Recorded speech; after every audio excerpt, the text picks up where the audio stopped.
You've been on our show before. I don't know if you recall. Yeah. Back in January, just before the Starbreaker record came out. Yes, I believe I recall because Blabbermouth picked it up and ran with some shit on that one. Yeah. I can't remember I don't remember what the headline was though. It was about Skid Row always. Oh, yeah. It's always about that. Speaking about Skid Row, any chance I'm going to get you to elaborate any more this time? He gave me nothing. I will. Well, you know the main reason this is, I'm sure you know the main reason they have an issue with Sebastian. That they do? Yeah. I mean, I've known Sebastian for many years. I don't know their drama. And honestly, just like every I don't want. Are we? Yeah. Oh, of course. No, I just think it's because you didn't return Tupperware. It's a pet peeve of mine. That'd be awesome. That'd be the best rock and roll story if that was true. That was it. Now we'll get the silliness out of the way. Yeah. Let's talk about you. What's going on? Starbreaker came out in January and it did really well. It got great reviews. I have since been writing a lot and preparing for the next chapter. Yeah. I have another record coming out in December called Love Killers on Frontiers, which is very different from Starbreaker. Is Lover Kill? Love Killers. Lover Killer. Love Killers. Rocco. Listen, man. Well earned. Love Killers. That's not a solo? That's a band? It's a project. That says feature project. Okay. I actually didn't even write a lot of the songs on this one. It's a much softer record than the Starbreaker album. So where that was more metal, this is more. They like to call it AOR over in Europe. Yeah. I kind of hate that term, but. Going back to the Starbreaker thing, I know that kind of got caught up in that Pledge music mess. How did that get resolved, or? I actually don't know. I guess it did. I guess it got resolved. Yeah, because the record did come out. What's that? Yeah, the record did come out. It did come out, and I think they got everybody their albums or their money. Okay. I hope. Yeah. Well, it sucks for everybody involved, because the artist kind of gets put in a bad spot with the fans, and they're always going to try to blame somebody. So it's a real shame because I knew Benji, who started Pledge from the very beginning. I went and met with him when he launched it. Great guy. So I think he had sold it to other people, and that's when things started to. Okay. That's at least what I have heard. You are the best. So, what can I say? I mean, it's a great idea. I hope that they rise again and do what they did, because I hope that didn't tarnish them too badly. Yeah. Because it's a great platform. I did a very successful project with them for the Wildflowers with Bumblefoot that I did. Okay, that was through Pledge, yeah. All right. Yeah, that's the thing. It's such a shame because it's just the music industry's. Everybody has their challenges, and there was one very original way that you could support artists. Yeah. And now it went evil. Yeah. I mean, what I liked about it was you could set however much you were trying to raise, and the world didn't need to know how much that was. So like Kickstarter, you have to put the amount on there. Yep. I think it turns people off to see the amount. But when they don't know and they just see the percentages rising, it's a way cooler way to do it. Yeah. Great. Yeah, that's a good point. Yep. I hear you're going to Australia coming up here? Yeah, I'm so excited about that. I might not come back. Yeah? I mean, I grew up surfing in San Diego, so I'm really excited about that. What is a Melodic Rock Fest? Do I have that right? It's Melodic Rock Fest, yeah. Is it a fan of you or us? Yeah, I have no idea. It's hard to tell because they're all wide angle now. Yeah. Well, I'm going to go with you, but that's I'd be the one taking a picture of that. But Pointing it that way. yeah. And She wanted a picture of Rocco. I remember this. I've worked with this guy for 4.5 years and never once called him Rocco. This is going to be something that gets dropped in all the time now. All good. You just moved to Nashville when we last talked. How was it going? It's going great. Yeah, you like it? I do. I'm settling in. It's going well. Yeah. Is there a lot of people you're starting to connect with? Yeah, I had a lot. I still have. I had and still have a lot of work outside of Nashville that I have to, whether it be Europe or, a lot of projects going on. So I'm just starting to get my feet on the ground here, and it's Yeah. I've been really, as I was in the very beginning, always very well received here. People are so friendly and so warm. So, Do you ever get out and do any like kind of solo acoustic performances locally here, or? I will, but I don't want to saturate it that way. Yeah. So, it's such a rich, vibrant music scene that I want to really explore more of the writing and songwriting with people, because there's so many great writers here, and take advantage of that. And when I do play, I want it to be special. I don't want to wear it out where it's, Tony lives here, so he's just like plays all the time, Who's that? It's just Tony Harnell again. But, Yeah. A ballpark. Oh, go ahead. I was just going to say, like, is there any special technique to keep your voice? It still sounds. Yeah, don't tour. Just don't what? Don't tour. Oh, okay. That's not it. I don't tour a lot. That's not Perfect. by choice. All right, you've heard it here. If you want a great singing voice, don't tour. No. Perfect.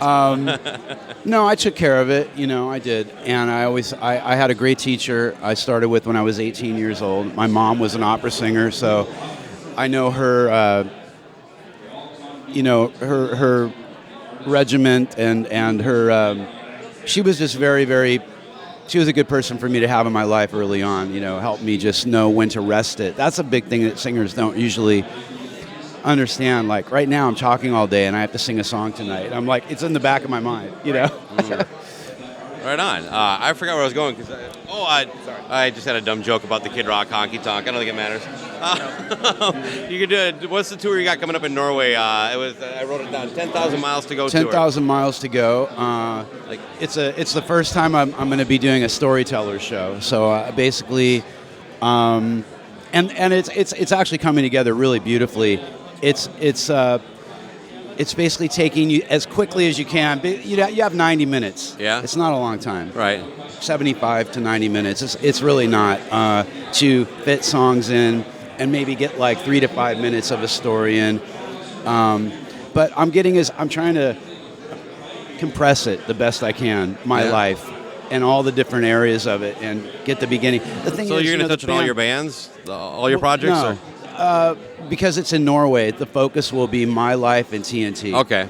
And the thing about it is we were so enormous there that as an American singer, I'm being inducted into the Popular Music Hall of Fame. Congratulations. On the 16th of September, which is really, I'm the only American that's going to be in there. So they'll be, so they know my voice over there. They know me. Yeah. They know, but they don't really know me. So this show I'm doing is sort of a way to connect on a deeper level to the audience. Yeah. No, you're going to be touring with a band or just yourself with a guitar? Or? It's me and a guitar. Right on. Are you going to maybe shoot this for your American fans to check it out? Or? Well, the first leg of this is really just to kind of get it going. Yeah. And then we're probably going to go back and do more of it. So, and that's when I'll perhaps. Right on. Yeah, I would definitely enjoy sitting through something like that.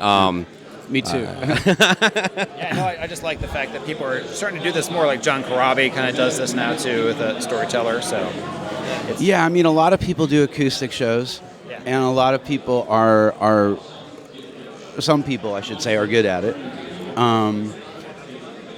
It's an art form in itself. I started doing them a long time ago. I was inspired in New York City by the smaller venues and seeing my younger singer-songwriter friends roll into these kind of what should I say, exclusive, really cool little venues, and I realized watching them it's not easy.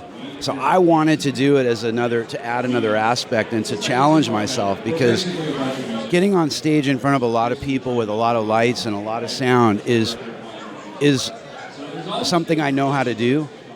When you strip it down and you're more naked, you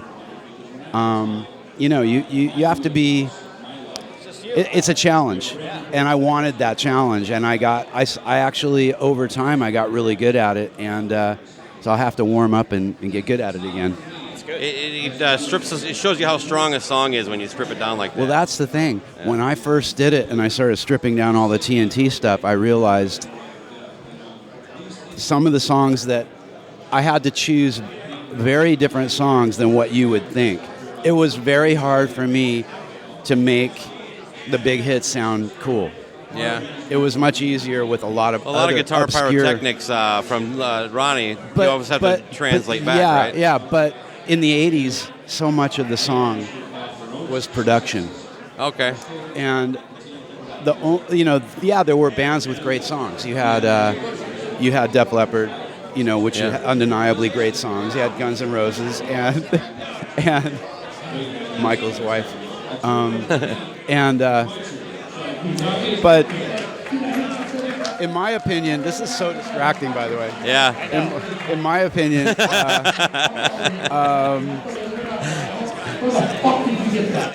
A lot of it was based on production. Yeah. And so when you strip the stuff down and you take all the production away, sometimes there's not much of a song there. Yeah. So you actually found songs like, wow, they're really nothing I can do with that. Not lame, but wow, it doesn't. There's not a lot to it without the production and the guitars and the harmony vocals, and but the surprising, beautiful part of this was I found a lot of songs that maybe didn't translate very well with a big production that sounded better stripped down. Oh, right on. Yeah.